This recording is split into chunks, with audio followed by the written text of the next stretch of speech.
Esiet sveicināti, raidījums atklāti par patiesību. Pie mikrofona Tālvalds Talbergs, un šodien runāsim, kas ietekmē mediju darbu Latvijā. Tādēļ studijā esam aicinājuši laikraksta Neatkarīgā Rīta avīze redaktoru vietnieci Elitu Veidemans kundzi. Labdien. Un žurnālisti Evu Lūsas kundzi. Labdien. Neliela atkāpe. Mediju sašķeltību un nacionālo mediju vājums var nest negatīvas sekas Latvijas sabiedrībai. Tāpēc ir jāsāk domāt par to, kādā veidā iespējams stiprināt vienotu nacionālo informatīvo telpu un novērst divu informatīvo telpu pastāvēšanu. Tā sacīja 2012. gadā organizētāji, kas organizēja Latvijas Kara muzejā 10. maijā diskusiju masu mediju ietekme uz sabiedrisko domu, nacionālo drošību un valstisko identitāti.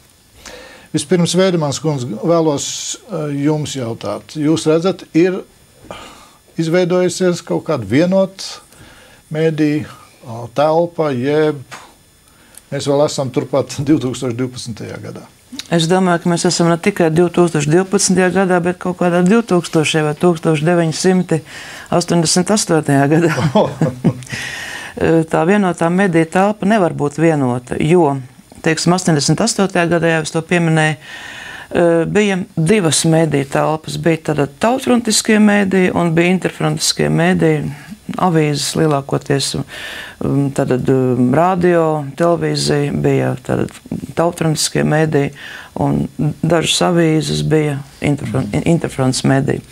Nu, lūk, tā bija tā ļoti skaidra mediju telpa. Labējie, kreisie, labie, sliktie, sarkanie, baltie un tā tālāk. Šobrīd tā mediju telpa ir tik ļoti sašķelta, ka nevar pat reizēm pateikt, kuri pa labi, kuri pa kreisi, kuri pa vidu. Jeb saplūdus savā veidā kopā. Arī saplūdus kopā viņi varētu reizēm būt. Un šo ideoloģiju nenosaka viss, teiksim, kaut kāda kreisā ideoloģija vai labajā ideoloģija, bet intereses lielākoties. Ja? Un tās intereses ir ārkārtīgi dažādas. Tās ir gan politiskās intereses, gan materiālās intereses. Ļoti dažādi tas ir, un tāpēc mediju telpa ir ārkārtīgi sašķelta. Vai mēs varam teikt, ka faktiski nav tādas stingras nostājas, nav principu? Jo, ja būtu principi, es domāju, tas tāpat kā 90. gados, no 90. gadu sākumā, tomēr vadījās pēc principiem. Jūs jau minētie, labi, vieni par demokrātiju, jeb par Latviju, otru pret. Bija kaut kāda principialitāte. Šodien tad iznāk, ka nekāda principi neeksistē. Eksistē. Gribētos cerēt, ka šie principi eksistē visos žurnālistos, un nedrīkst noliegt to, ka viens žurnālists domā citādāk nekā cits žurnālists. Un, piemēram, ja man teiktu domā un raksti citādāk, tad es būtu ļoti apvainojusies un vienkārši vairs nerakstītu neko.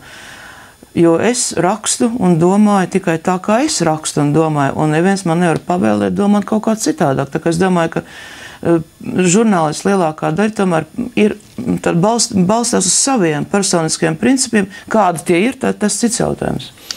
Jums ir ļoti liela pieredze žurnālistikā. Jūs arī esat saņēmusi kādus aizrādījumus, jeb tādas norādes, būtu vēlams, piemēram, par to un to nerunāt. Nē, nekad. Jo...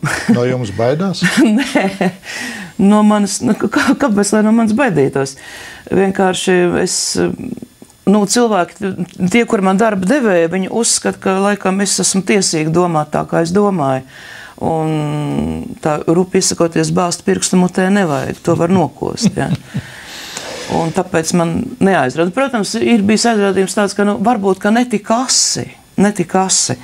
Teiksim, varbūt aizrādījums par pārlieku lielu nacionālismu, arī tas man ir bijis. Bet tas ir tāds mans aizrādījums uz emocionālā pusi vairāk, bet nevis uz to, kā man rakstīt. Neatkarīgā Rīta avīze, jūsuprāt, šobrīd kāda viņa ir? Neatkarīga? Neesmu manījusi nekādu spiedienu ne no vienas puses. Tiešām nekad es to godīgi atbildu. Un es varu teikt, ka varbūt kāds cits jūtās mazāk neatkarīgs, bet es jūtos pilnīgi neatkarīgi. Jā, Lūdzu, kundze, jums arī ir liela pieredze žurnālistikā? Nu, jā, man ir dažādos mēdījos. Radio, televīzija, jā, višķiņa televīzija. Jūsu skatījums. Arī mēs esam atpakaļ 80. gadu sākums, jeb beigas, jeb 90. gads. Nē, viss iet uz priekšu. Viss iet uz priekšu, paliek arvien rafinētāks, arvien, nu, ja mēs runājam par to vienoto mediju telpu, tad viņa parādās tieši tā, kā Elita teica, viņa parādās arvien sašķeltāk. Viss dzīve iet uz priekšu un viss notiek arvien rafinētāk. Un šajā sakarā par to vienoto mediju telpu man gribētos minēt pat nesenos Ukrainas notikums, kur gan vēl nebūtu nav galā, bet turpinās, proti tas, kas notiek Ukrainā un tas, kas notiek mediju telpā attiecībā uz Ukrainu, pilnīgi skaidri parāda, ka kara fronte šobrīd norisinās mediju telpā vairāk pat nekā militārajā jomā. Jo tas tikai pierāda to ārkārtīgi lielo vārda varu. Tas nav tikai Dieva vārds, kas ir varens, bet arī vārds, kas ir tādā, varētu teikt, pasaules vārds. Ja? Arī tam ir tik ārkārtīgi liela nozīme, un viņam paliek arvien lielāka nozīme. Jo šobrīd ir pilnīgi skaidrs, ka cīņa ir par cilvēku galvām, un tad, kad cilvēku galvas ir dabūtas savā pusē, tad tankus vairs nevajag. Vienkārši tanki vairs nav vajadzīgi, jo cilvēki paši labprātīgi iet, labprātīgi prasa pievienošanos vienai vai otrai teritorijai, ceļ vienas vai otras barikādas, velk vienas vai otras karogus virsū, un tas vairs nav vajadzīgs. Tātad cīņa šobrīd notiek ļoti asa par cilvēku prātiem un cilvēku galvām. Tā ir reāls karš. Un šeit nevar būt nekāda runa, manuprāt, par kaut kādiem principiem vai par kaut kādiem augstiem ideāliem vai ko te kara fronte notiek. Un tas to pierāda, jo mēs varam paklausīties vienu, varam paklausīties otru, un ticams liekas, tas arī smuks stāsts, un tas smuks stāsts, un šitas stāsts cilvēkam īstenībā nav iespēja novērtēt. Viņam nav ja viņam nav informācija, kas ir vairāk nekā žurnālistam, viņam nav iespēja to izvērtēt. Jā, bet no otras puses ir labi viena puse un otra puse. Viens stāsts ir brīnišķīgi, šobrīd ir daudz labāk, tāpat Ukraina, tāpat Krima. Un cits saka, šausmas, man bija viss jāatstāj, un es tagad esmu bēgļu gaitās. Protams, un patiesība vienmēr ir pa vidu. Un patiesība ir pa vidu. Kā to atšķirt vienkāršam cilvēkam? Nu labi, sāksim tepat Latvijā. Kā to atšķirt? Neticiet medijiem. Kuram? Nevienam. Ne, bet mediji ir tie, kas dod informāciju kaut kādu. Un es domāju, ka cilvēkam ir jābūt pašam ar savu galvu, pietiekam gudru galvu, lai, teiksim, izmestu ārā tās pelavas un atstātu graudus. Es, piemēram, tā daru, jā. Es mēģinu, es lasu un klausos un skatos dažādas radio, avīzes vai vēl kādas cits medijas, un es mēģinu saprast, kas notiek. Un intuitīvi saprotu, ka Ukrainai ir jāpaliek neatkarīgai brīvai valstī, to es intuitīvi saprotu, un arī tikpat intuitīvi saprotu, ka Krievija ir agresors. Tieši tā. Runājot par Ukrainu un par šo konfliktu, pareizāk sakot par masu mēdījiem, kuri šobrīd pie mums Latvijā raida visdažādāko informāciju.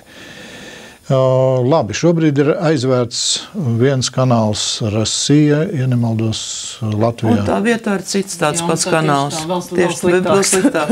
Un te ir jautājums, kā jūs to skaidrojat? Ar vienu kaut ko aizver, otru ieliek vietā, kā jūs teicāt, sliktāk. Un es vēl trešo pielikšu klāt. Un mūsu latvieši, labi, teiksim latvieši to TV3, pie kā tur grēks ugunī, ugunsgrēks. Nav latviešu. Nē, es zinu, jā, nav latviešu, bet vismaz latviešu valodā. Bet latviski raida. Latvijā ražo. Un daudz pat varbūt par latviešu tiem aktieriem aizlūdz Dievu, piedodiet par ironiju. Un to neraida. Tad man ir jautājums, kā pavadā šobrīd notiek visa tā rekonstrukcija, masu mēdīju rekonstrukcija, jo es šobrīd redzu, ka tiek kaut kas pārbūvēts, ja tiek veidota jauna masu mēdīju telpa, jeb uzbūve, jeb es nezinu, kā to nosaukt. Nu, redziet, pirmkārt, es domāju, ka mēs nekad neuzzināsim to īsto scenāriju autoru un pasūtītāju. Ja? Tas ir kaut kur ļoti tālu no mums, ja? Un tāpēc mēs nekad nezināsim, kas ir. Bet otrkārt, es jau teicu, ka mums pašiem ir jābūt ar savu galvu. Un tas ir ļoti slikti, ka viens latviski raidošs mēdījis tiek aiztaisīts 90% cilvēku, kas vispār skatās televizoru. Es gan neskatos, atklāt sakot. Es ļoti reti pārēju kaut kādu pastos, jo man televīzija kopš zinām laika vienkārši neinteresē. Un tātad aiztais vienu latvisko raidošo, un tā vietā mēs varam skatīties neskaitāmus krieviski raidošus mēdījus, kas ir viennozīmīgi noskaņoti par sliktu Latvijai. Nu, protams, mēs varētu aiztaisīt uz rāvienu visus ciet, ja, bet es saprotu, ka Apple to nevar fiziski izdarīt, vai ne? Bet es domāju, ka mums pašiem būtu jādod, es domāju, nevis es vai avīze, protams, mēs to darām savas iespēju robežās, bet televīzija, Latvijas sabiedriskā televīzija, būtu jādod pretiem kontrapropaganda, spēcīga kontrapropaganda, kuru redz ne tikai Rīgā un apkārtnē, bet arī visās pierobežas pilsētiņās mazajās.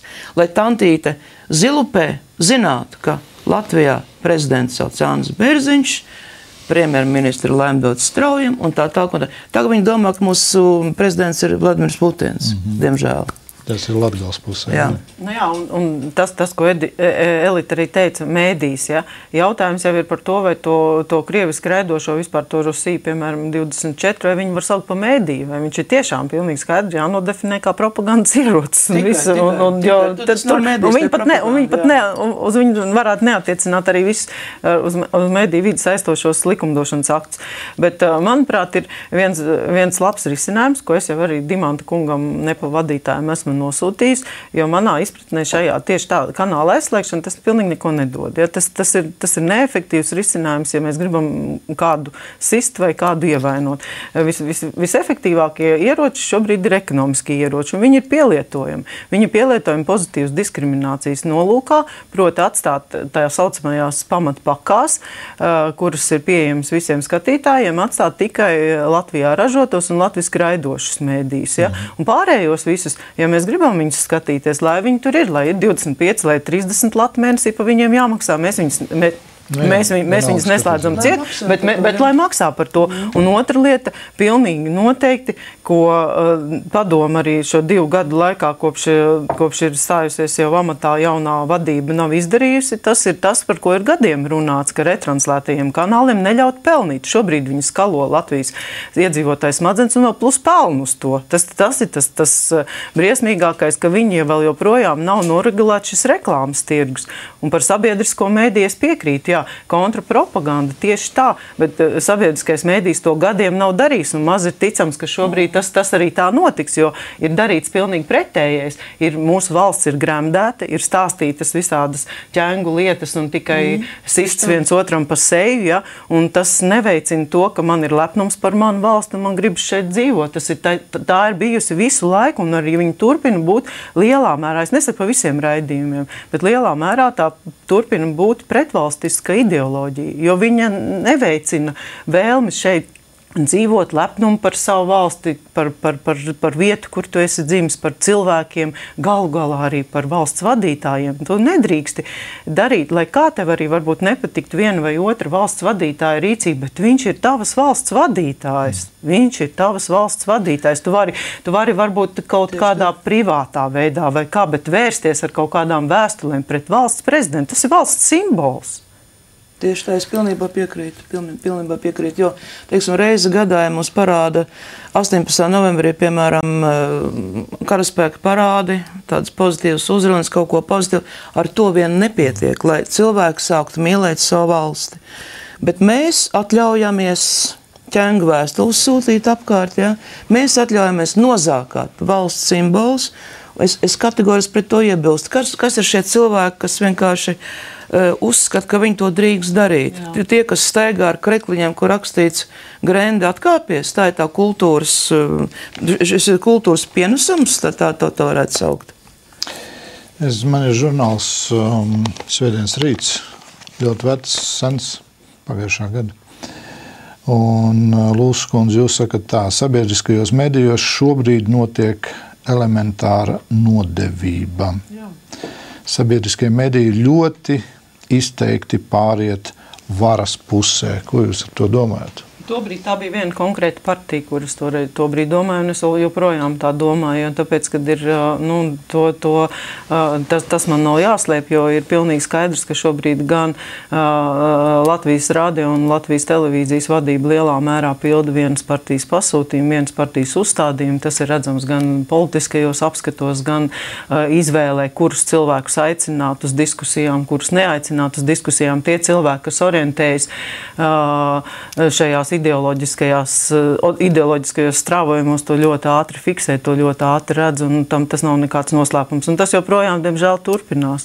Tas ir vienas varas partijas interesēs. Ļoti daudzas lietas tiek veidotas un darītas, un es pat zinu gadījumus par pārveidotiem sižetiem, un tā tas jau. Jūsuprāt, šai vienai valdošajai partijai ir izdevīgi arī, ka darbojas tik daudz ārvalstu kanālu? To es nezinu. Es nezinu, kas viņiem izdevīgi. Nevar, man ir grūti pateikt. Ārvalstu kanāli, es nezinu. Ārvalstu kanāliem droši vien kaut kādas savas intereses. Bet arī viņas nav mūsu valsts intereses, viņas nav mūsējās intereses. Viņiem ir citas intereses. Te ir viens cits jautājums. Ja mēs paskatāmies Lattelekom, kas ir faktiski valsts uzņēmums, ir tas valsts vēl pagaidām pieder valstī. Tātad valsts ir atbildīga gan par tehnisko pusi, gan par finansiālo, gan arī tomēr intelektuālo, jeb to, ko māca, kas skan. Un ja mēs paskatāmies, tiek piedāvāts, es nezinu, cik tur 60, 70, vismaz kanāli, ja tu vēlies pieslēgties Lattelekomam. Un no tiem kanāliem, cik ir latviešu? 5, 6, 7. Labi, tagad viens ir aiztaisījis ciets, nosauksim 6. Pārējie. Tad 1/10 daļa no 60 ir ārvalstu. Es tagad nerunāju tikai par Krieviju. Piedošanu, ko rāda arī citi ārvalstu kanāli. Tā ir cita demagoģija, jeb arī, kas ārda ārā mūsu latviešu, es pat gribētu teikt, kultūru. Ne tā? Ne tikai kultūra, bet arī vispārējo, kas saistās ar kaut kādām morālām vērtībām un tam līdzīgi. Tāpēc es neskatos televīziju, kaut kādus pastos reizēm, lai saprastu, ko domā pretinieks. Ja, to es paskatos. Ja. Bet man nepatīk skatīties jebkādu demagoģiju. It kā tas man neiedarbojas, bet man vienkārši nepatīk mazgāties netīrā vannā. Tas arī viss. Jā. Labi, bet te ir viens cits jautājums. Kāpēc es to saistu Lattelekom, valsts uzņēmums? Nākošais valsts uzņēmums pelna savā veidā. Arī uz mūsu nodokļu maksātāju maksāto naudu, jo tur iet tā saucamie nacionālie kanāli. Un ja šajos kanālos nemāca patriotismu, ja nemāca, tagad ir populāri teikts dzīves ziņu, latvisko dzīves ziņu. Ja to nemāca, ja propagandē pilnīgi svešu dzīves ziņu, jeb dziņu, jeb sauc vienalga, tad man ir jautājums, priekš kam mēs maksājam naudu un priekš kam tiek tērēts mūsu nodokļu maksātāja naudu par ko? Par demagoģiju? Mums jau nav iespēja nemaksāt. Mēs esam ielikti šajos rāmjos, mēs esam iespiesti stūri, mēs nevaram nemaksāt. Jo mums jāmaksā šā vai tā. Vēlreiz es saku, pozitīvā diskriminācija. Izņem ārā no visas interaktīvās televīzijas, atstāja tikai nacionālos kanālus. Atstāja tikai to. Atstāja tikai Latvijā ražot Latvijas produktu. Labi, pēc tam tu vari sākt cīnīties par principiem, par uzstādījumiem, par ko, bet izdara pamatlietas. Un tā problēma ir atrisināta. Un tā ir tā pozitīvā diskriminācija attiecībā uz šeit ražotajiem. Piemēram, ko Spāņi dara. Spāņiem ir, es tiešām man ļoti jāatvainojas, man nav bijis laika izpētīt detalizēti to likumdošanu, to juridisko bāzi, bet es zinu, ka viņi attiecībā uz retranslētajiem kanāliem dara sekojoši. Ja jūs gribat pelnīt šeit reklāmas tirgu, maksājiet daļu nodevas, kas aiziet mums speciālā fondā, no kur mēs savukārt atkal stiprinam savu nacionālo kino, taisam kaut kādus raidījumus, daram kaut ko, ja? Tad kaut kādu risinājumu vienkārši šobrīd Nepal vadība sēž un nedara to. Jo tā ir veca problēma. To visi zināja, stājoties amatā, to Dimantkungs lieliski zināja, stājoties amatā, viņš to nedara.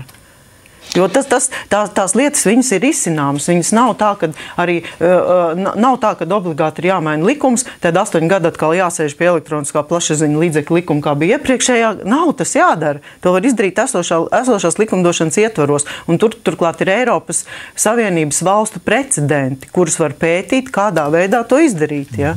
Bet tas netiek darīts. Tieši tā.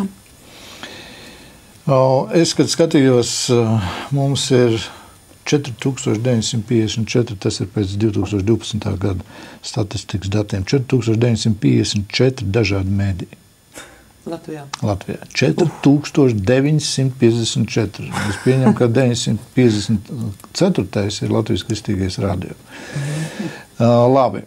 No tiem, protams, kā skatās pētnieki, 30 mediju īpašnieki faktiski ir tie īstie spēlētāji un tādi. Tā skaitā arī neatkarīgā Rīta avīze šo 30 mediju starpā ir.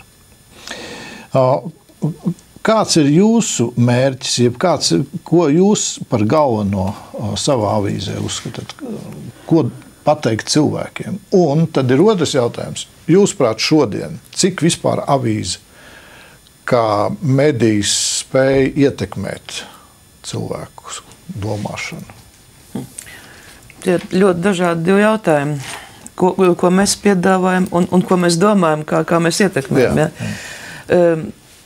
Es domāju, ka mūsu avīzes mērķis un uzdevums, un tas ir arī tas, ko es domāju pati, ir pastāstīt cilvēkiem, ka viņi ir ļoti svarīgi pirmām kārtām.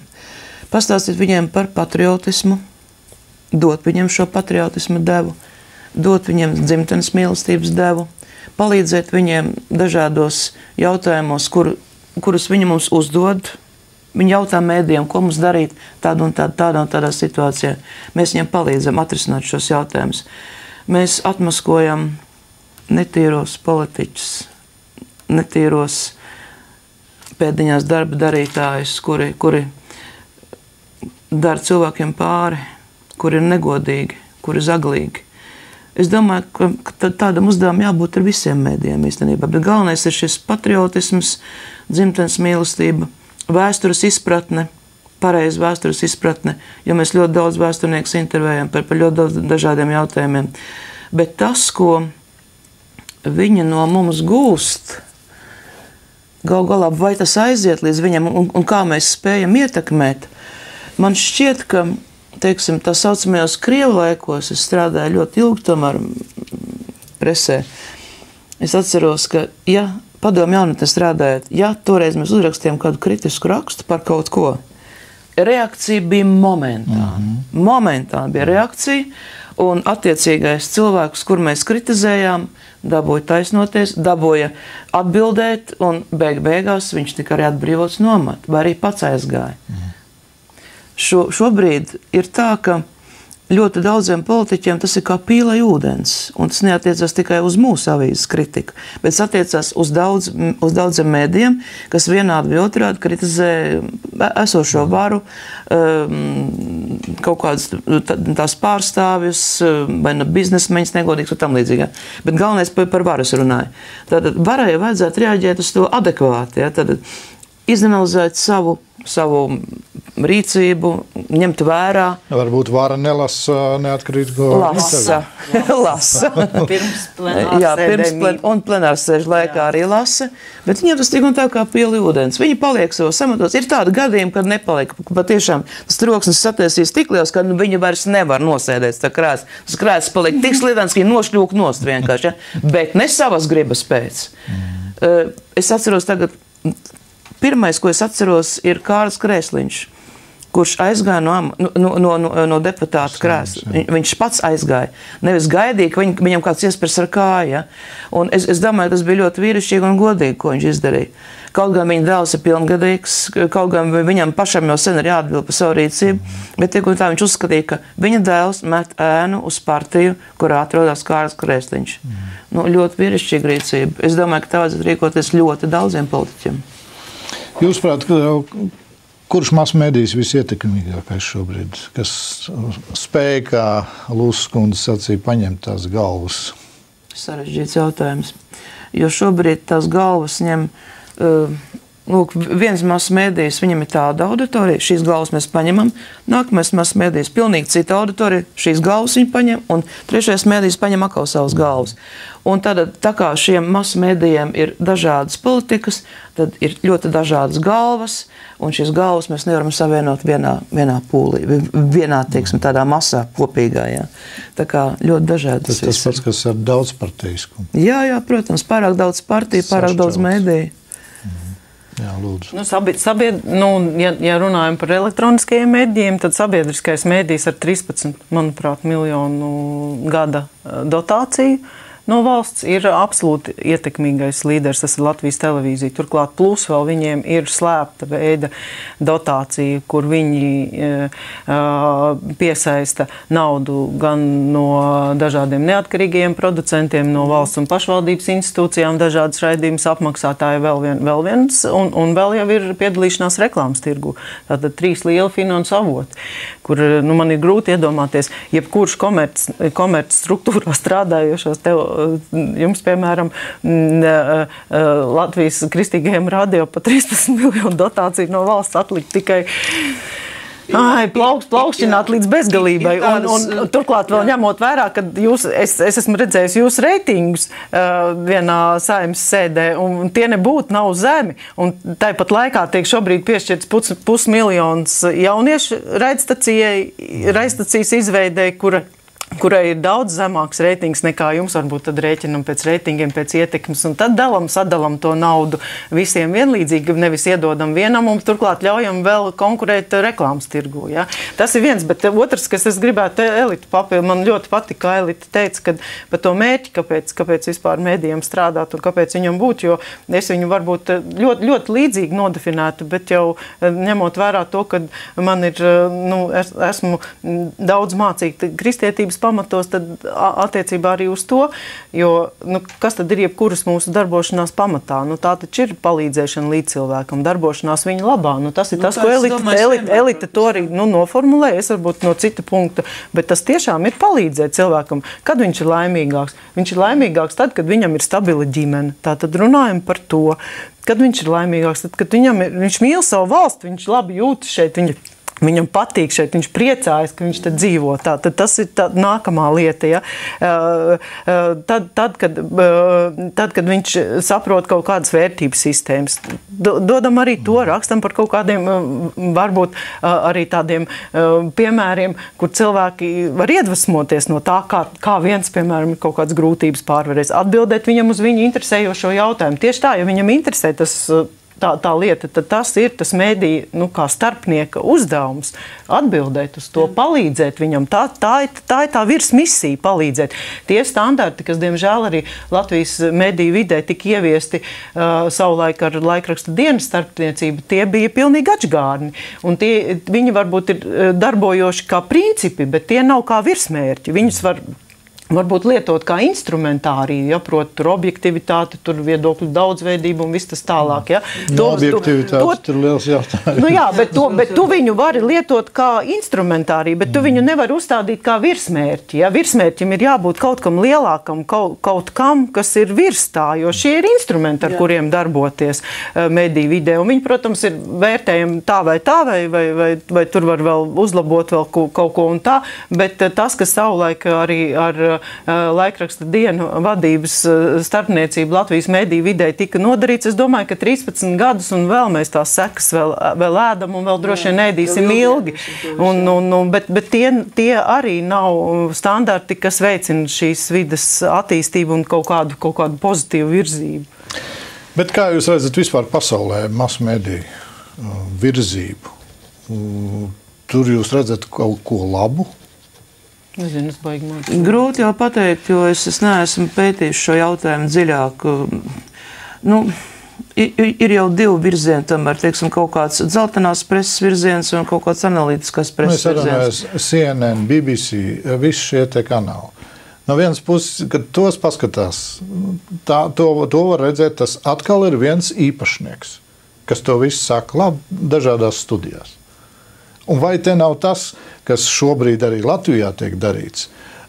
Mazo kanālu jeb kanālu uzpirkšanu, jeb mazo mediju paņemšanu zem viena liela saimnieka, un tad pēc tam ļoti vienkārši. Visi runā vienā valodā. Nu, protams, es saprotu, ka tiek pirkti kaut kādi interneta mediji, un tur reizēm... Apollo ir nopirts TVNets. Bet tas arī nav Latvijas īpašnieks. Jā, tas arī nav Latvijas. Tas nav Latvijas īpašnieks, jā. Un es pilnīgi skaidri es redzu, kuri gabali ir pasūtījumi gabali, jā. Teiksim, par to pašu kūpināto gaļu, jā. Un es skatos, it kā autora raksts un par kūpināto gaļu, TVNetā starp citu, kas pilnībā noliedz Latvijas ražotāju iespējas. Ja, kas saka, tā ir indīga gaļa, to mums nevar. Es saprotu, ka par to rakstu vienkārši samaksāts kā par reklāmas rakstu. Ja. Es atvainojos, es zem tādu rakstu nemūžam sev uzvārdu nelikt apakšā, un es tādu rakstu arī nerakstītu, jo es tā nedomāju. Bet tur acīm redzot samaksāts, un tagad domā tā, kā tev ir jādomā, un viss. Ja. Bet paskatīsimies no citas puses. Faktiski, kas tad mums ir ziņu devēji? Faktiski divas organizācijas, Leta un BNS. Kas vēl? No kā jūs, piemēram, avīzē iegūstat ziņas? Ziņas avīzē iegūst no šiem avotiem, protams, arī, bet to dara ziņu nodaļa. Tātad viņi to dara. Viņi skatās, viņi filtrē, kas tur notiek, un ņem šīs ziņas, kuras vajag, kuras ne, kuras šķiet interesants un būtisks, tās paņem un tā tālāk. Ja? Bet no kurienes es iegūstu? Nu, es, protams, tā kā visu rokos internetā. Pastos vēl televīziju, ko man nepatīk darīt, bet tas ir jādara, jā. Paklausos radio, un šīs ziņas tā arī iegūst. Arī no pirmajām rokām kādreiz iegūst ziņas, sazinoties, teiksim, ar Latvijas kaut kādiem novadiem, man zināmiem cilvēkiem, kur man piezvana un pasaka, kas tur notiek īsti. Kas patiesībā. Jā, kas patiesībā notiek, jā. Jo es domāju, tā ir ļoti liela problēma, ka mums ir tikai divi šie avoti. Jeb patiesībā vajadzētu tā, kā ir lielās kompānijās. Pašiem savi korespondenti pa visu Latviju, pa visu pasauli notiek kaut kas. Protams, un Latvijas vissturīgākais kanāls to nevar atvēlēties. Nu jā, un te tas tā atbild arī.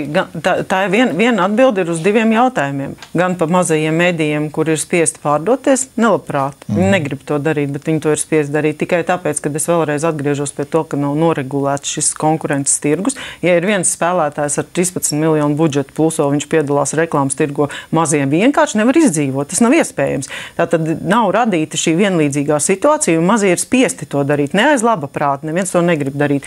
Tieši tas pats attiecībā uz diviem ziņu kanāliem. Protams, ka ziņu kanāli būtu pa pilnam pieejami visur citur, bet tas ir resurs.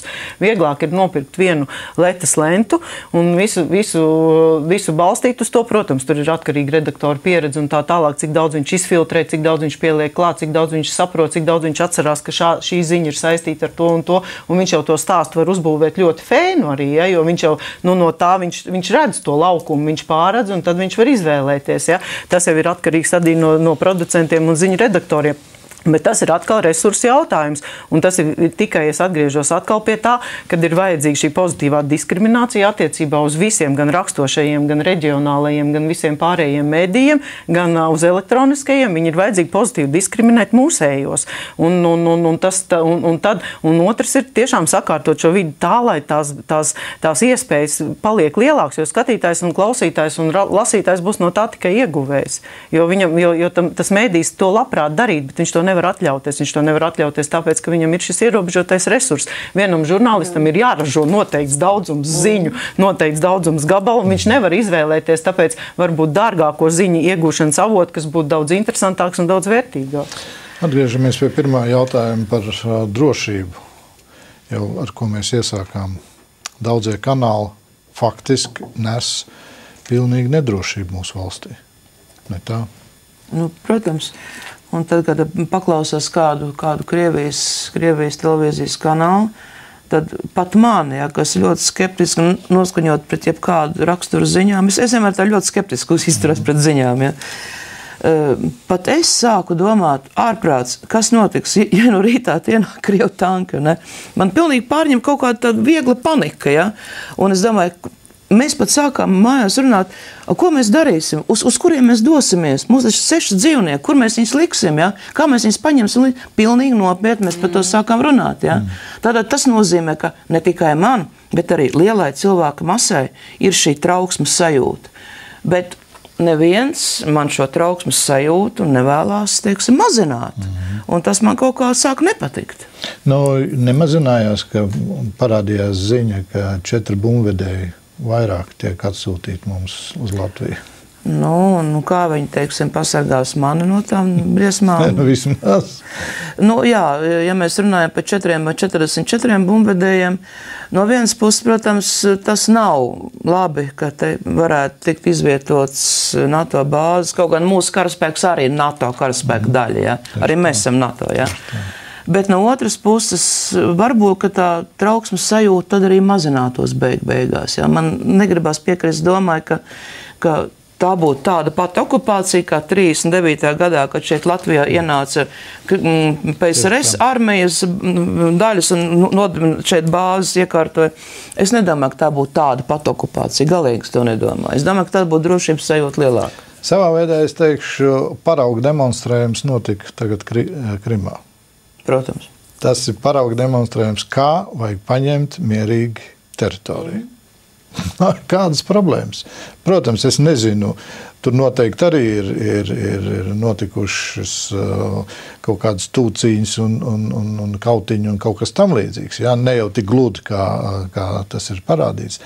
Bet savā veidā šis fakts gan man biedē, ka tik mierīgi var okupēt, paņemt, labi, nosauksim kaut vai paņemt atpakaļ kaut kādu vēsturisko, bet tad jau, es atvainojos, poļi varētu ienākt šeit iekšā un ne tikai Latviju vien paņemt. Protams, skatoties, cik tālu tā vēsture ir. Ja? Mēs jau varam kaut kādus vairākus gadsimtus paņemt. Zviedri varētu kaut kādu, vācieši kaut kādu varētu kaut ko ienākt un pieprasīt. Kāds brālis saka, viņš saka Latviju kā viņš saka, no Tilžas līdz Urāļiem. Un tad mēs arī... mēs arī varam pieprasīt kaut ko. Zemes pieprasīt atpakaļ. Jā. Kāpēc gan ne? Protams, bet ir taču 21. gadsimts, piedodiet, ir kaut kādi līgumi, ir robežu līgumi, ir viss pēc kā mums vajadzētu tiekties. Pat 21. gadsimtā parakstīts līgums, tas tikai liecina vienu, ka numur 1. Tas ir, kā militāristi saka, 4. paudzes karš. Tas ir pilnīgi skaidrs. Tā ir viena lieta. Otra lieta, kur arī ir pilnīgi skaidrs, ka šādas lietas nenotiek bez lielo vienošanās. Lielie savā starpā ir vienojušies. Par to ir pilnīgi skaidrs. Tieši tā, kaut kāds, sauksim viņu Ribbentrop-Molotov pakts dzīvē, bet kaut kāds viņš tāds eksistē. Vienīgais jautājums, vienīgā intriga, kas visā šajā lietā ir, viņa ir par to, ka kaut kas ir misējies, kaut kas ir nogājis greizi. Vai nu taisnība ir Merkelei, kur saka, Putins nepild viņai dotos solījumus, vai amerikāņi iejaucās, vai kas, vai kaut kas tur, vai kaut kas netiks sadalīts. Bet to, ka šo valsti plēš uz pusēm un ka viņus aplēsīs uz pusēm, jo ne Eiropas Savienībai, ne Krievijai nav izdevīga šī vienotā spēcīgā Ukraina. Tieši tāpat kā arī mūsu valsts. Ja? Nu, kam ir vajadzīga spēcīga Latvija? Mēs paši plēšam Latviju gabalos šobrīd. Pilnīgi skaidrs, ka tā ir, jā. Tā ir, jā. Tad secinot, kas ietekmē jeb virza masu mēdīju saturu? Nauda jeb vara? Ideja. Nu, vara ir... Es domāju, ka katrā mēdījā strādā tie cilvēki, kas piekrīt šī mēdīja idejai. Un nevar mēdījā strādāt cilvēks, kas galīgi tai nepiekrīt. Un es nevarētu strādāt kaut kādā citā mēdījā, piemēram, žurnālā Īres nevarētu strādāt. Tas pilnīgi cita ideoloģija, tā ir absolūti, ja.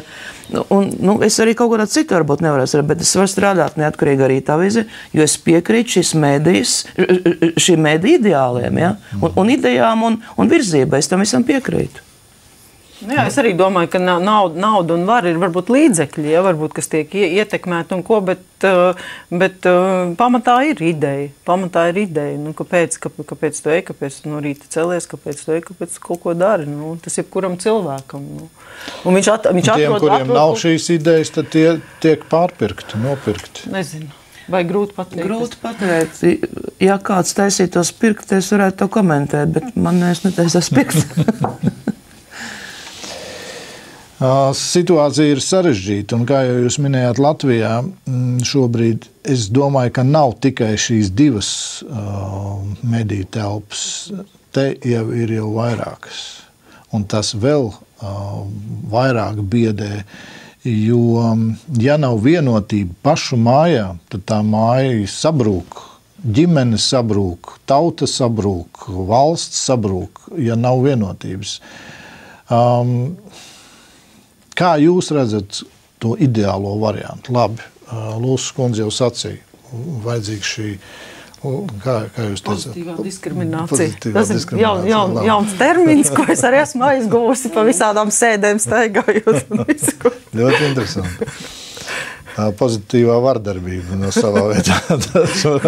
Jā, bet šis ir arī termins, kuru arī Eiropa jau sāk labprāt lietot arī attiecībā gan uz produktiem, un ko tā kā šo var droši lietot arī nebaidoties no pārmetumiem par politkorektumu. Ja? Tā kā tas jau sāk ieviesties. Labi, bet kā jūs redzat, kāds būtu tas? Es domāju, ka tas ir ļoti vienkārši, jo ir lietas, par kuriem visi latvieši var vienoties. Tā ir mīlestība uz savu zemi, mīlestība uz savu tautu, mīlestība uz savu dzimteni. Un tās ir tās lietas arī, kas ir jāuzstāda par pamatmērķi un par pamatidejām, par ģimenes vērtībām, par stabilajām, ilglaicīgajām attiecībām. Un tie mērķi, kas arī sabiedriskajiem mēdījiem vismaz noteikti būtu jāstiprina. Tas, kas attiec uz komercmedijiem, ja viņiem ir lielākas iespējas, es vēlreiz atgriežos pie tā, ja viņiem ir lielākas resursu iespējas, es esmu pārliecināta, ka arī šie raidījumi ne tikai strādāt uz izklaidi, bet sākt arī vērtīgus raidījumus taisīt, jo neviens nav muļķis un visu to saprot, bet tikai vērtīgos raidījumus šobrīd ir grūtāk notirgot. Ja? Viņas ir grūtāk pārdot tirgu, līdz ar to reklāmdevēju sameklēt viņi nav. Tāpēc es esmu pārliecināta, ja sakārtot šo vidi, ka ja sabiedriskie mēdī arī tiešām sev kā mērķi patiešām izvēlētos to, ja? Bet tur ir ļoti grūti, tas ir atkal viss tikai atkarīgs no cilvēkiem, kas to vada, kas šo procesu vada. Bet gadu atpakaļ, jūs zināt, kādas cīņas notika par dievkalpojumu retranslāciju valsts pirmajā kanālā, otrajā kanālā. Jā, kādas cīņas, kaut gan reitingi ir ļoti augsti šiem dievkalpojumu skatījums. Tātad neeksistē ideja, neeksistē nav vēlme, tur nav vēlme stiprināt valsts. Finanses? Es nezinu, kas tur interesē, bet tas, ka nav vēlme stiprināt šīs nacionālās vērtības, šīs konservatīvās vērtības, par to es esmu pilnīgi pārliecinājusies, jo es gadiem jau esmu sabiedriskas konsultatīvās padomas loceklis, un tur, piemēram, pirmo reizi šogad izdevās dabūt cauri, lai Latvijas televīzijas sabiedriskajā pasūtījumā ieraksta vārdu ģimene. Pirms tam vispār neviens viņu tādu šitādi nelietojam, šādu vārdu mēs nelietojam. Vienkārši vārds kaut kā. Tas vārds tika pie vērtībām uzrakstīts uz tāfeles, pēc tam oficiālajos dokumentos viņš vairs neparādās. Tā bija nenormāla cīņa, tas liekas pilnīgs murks, ja? Bet tas tiešām tā bija. Un tagad beidzot to, jo tur nav vēlme to stiprināt. Tur ir vēlme, es nezinu, es varu kļūdīties, bet manā izpratnē tur ir vēlme stiprināt vienas kaut kādas partijas, vai pat partijas spārnu, vai pat partijas novirziena ideoloģiju. Un tā ir šī liberālā ideoloģija, kura manā izpratnē valstī ir graujoša, tāpēc, ka viņa nedara ne cilvēku laimīgu, ne valsti laimīgu, ne stipru. Noteikti jūs arī esat domājušas par tādu situāciju, par tādu, vai tiešām mūsu valdībā, piedodiet, ka es tā teikšu, ir tik aprobežot un stulbi cilvēki. Es neticu. Vai te tomēr nav tas, kā jūs paši sacījāt, kāds tālu varbūt pat esošas varas piespiež? Vai nav tā, ka sākumā mēs īsti nezinājām, ko ar brīvību darīt, priecājāmies, dejojām, dziedājām, katrs ķērām kaut ko savu, un beigās nonākam pie tā, kad izrādās, vai tad mums ir sava tēva zeme, vai mums ir latvieši, Latvijā dzīvojošiem, es te nešķiroju, Krievs, Latvijas, Ukrainas, Vācijas ir vienā, vai mums ir sava tēvu zeme? Ja tagad šī ideoloģija uzvarēs un paņems ārā tēvu, tad faktiski jēdziens tēvu zeme arī pazūd. Jo, ja nav tēvs un māte, tad nav tēvzeme. Un tādā veidā, es domāju, tiek grauts faktiski jebkādas nacionālās vērtības un tiek veidot, Padomju Savienības laikā bija saucamā pelēkā masa, ko tā turēja visu laiku. Traksnēs, ja kāds tur izliec ārā, kaut ko sāk domāt savādāk, tad tam uzreiz galvu nost. Šobrīd precīzi tas pats notiek. Es redzu tādā globālā skatījumā, visā pasaulē notiek precīzi tas pats. Savādāk vairs nenotiek komunisms mūsu nākotne, ne zem tā lozunga. Bet šobrīd ir vienota Eiropa mūsu nākotne. Un ne tikai. Vienota Eiropa, kurā nav dzimtes, nav vīriešu, sieviešu, kaut kāda vidējā dzimta. Nav tautība. Nav tautība. Vai sakot, vienotā pelēkā masa, kādu veido arī padomu laikos, arī tagad veido šo vienoto pelēko masu. Un ja kāds nedod Dievs domā citādi, tad šis cilvēks vienkārši jānocērt saknē, vienkārši jālikvidē un viss. Un nav tāda, teiksim, doma, ka vajadzētu. Ja mēs esam nacionāla valsts, ja mēs vēl esam nacionāla valsts, es par to neesmu pārliecināta. Karoks jau plīvo. Karoks jau plīvo. Himna arī dzied. Karoks ir kā Satversmes preambula. Un ir satversmes preambula, un vēl prezidents ir, vai ne, kur jau mēs esam nozākājuši līdz zemē, ja? Bet kāpēc mēs nedomājam par patriotismu, par latviskumu, par tradicionālajām vērtībām, ja, kas arī tiek nozākāts līdz pamatiem, ja, un nākamgad tas spraids ir, kad tas ir, jā. 15. Jā, kaut kā 15. Un mēs izrādās esam cīnījušies, lai šis spraids notiktu Latvijā, Rīgā. Es ļoti atvainojos, es ne par ko tādu neesmu cīnījusies. Mēs to neesam darījuši. Kāds tam mums ir uzbāzes kārtējo reizi? Nē, Latvijā nav tik traki. Ir labas lietas. Jo es arī, ir, protams, ka labas. Jo, un mēs esam ļoti veselīgi tauta, vēl salīdzinoši tikai tāpēc, ka, tā kā mēs jau pirms raidījuma runājam, tikai tāpēc, ka mums jau, paldies Dievam, ir tas mazais pulciņš, bet mums viņš vēl ir, un mums tā sāls mums vēl ir, un mēs paši esam tā sāls, un tas viss vēl, tikai pateicoties tam, mums arī vēl tā veselīgā domāšana ir, bet tas, kas attiec uz valstiskumu, 20 cik gadi? 23, ja? Tagad būs šogad, ja? Novembrī, jā, atjaunošanai. Un, nu, tie ir, nu, kaut kā tie procesi, viņi ir lēni, viņi nav ātri. Nu, lielā mērā es varbūt, nu, pārāk lieli tagad un pārāk skaļi kaut ko teikšu, bet es domāju, ka tā mana paudze, kas arī toreiz gāja uz barikādēm un kas jau bija pieaugušā vecumā toreiz, ka mēs zināmā mērā esam tā kā, nu, mūs ir jāupurē, ja, tā kā, nu, jo pēc tam tā nākamā paudze, viņa var celties uz mums, jo mēs esam tā kā, nu, mēs nevarējām ar to brīvību, kas mums bija, un mēs ar viņu nemācējām, mēs nesapratām, un mēs tik daudz kļūdas, mēs tik daudz sāpīgas visādas lietas izdarījām, bet, nu, tas ir tā kā, nu, mēs tā kā esam tā kā jau to izdarījuši, un tad tie nākamie, tie var būvēt tālāk to valstu, un tie var celt tālāk to valstu. Man jau patīk jūsu tāda paškritika, jeb pats sevis nolikšana uz giljotīnu un es teicu, varbūt pārāk vēstures vārdā, jā, un tad jaunie, nu, te man ir ļoti liels jautājums, kas būs nākotnē, jo, ja šodien tiek ārdītas pamatvērtības, atziņa, patriotisms tiek nomainīts pret ko, un te jau faktiski jau jārunā arī par ko citu, kāpēc spēj pastāvēt šie te entie kanāli, ar to sēnalu programmu, kas tiek dota. Un kas tad ir svarīgāks? Laikam cilvēks, jā, atvainojiet, kas sacīšu, ir izlaidies. Tajā labklājībā, tajā viss ir labi. Es negribu karu. Nē, es negribu. Bet